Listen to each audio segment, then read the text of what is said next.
And how could you resist with music like that? But Puerto Rico's tourist industry is vulnerable. I asked travel expert Mark Murphy how authorities there can overcome fears over Zika.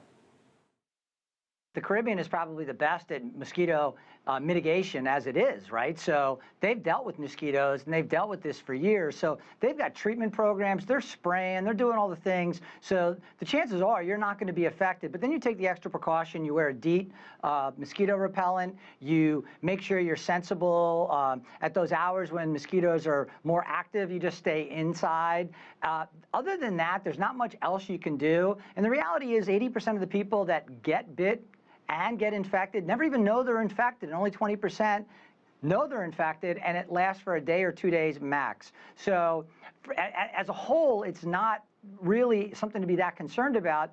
The only thing is this connection they're trying to make with pregnancy and this microencephaly, and they still don't know if it's definitely attributed to the virus.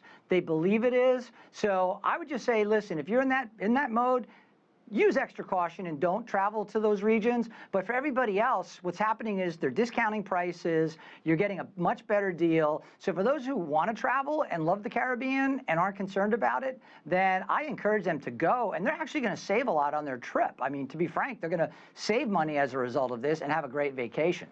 Now, Mark, another country that a lot of people are now turning to is Cuba. It's been about a year since the U.S. and Cuba restored diplomatic relations. So with that being said, how has that impacted the number of visitors who are already going to the country? Well, you know what's kind of funny? Like, as Americans, we're thinking, oh my God, Cuba's open. Cuba's been open for the rest of the world, and it's been a huge tourism destination. Over 1 million Canadians travel there every year. Their numbers are up this year, but so are American travelers.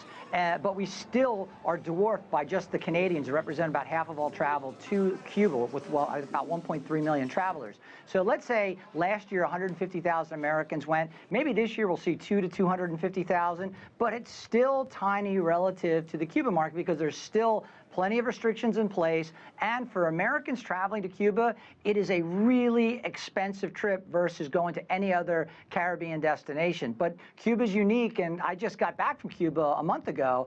I absolutely loved it, and I want to go back again. But they've got to make some significant investment in their infrastructure if they're going to be able to handle any kind of increase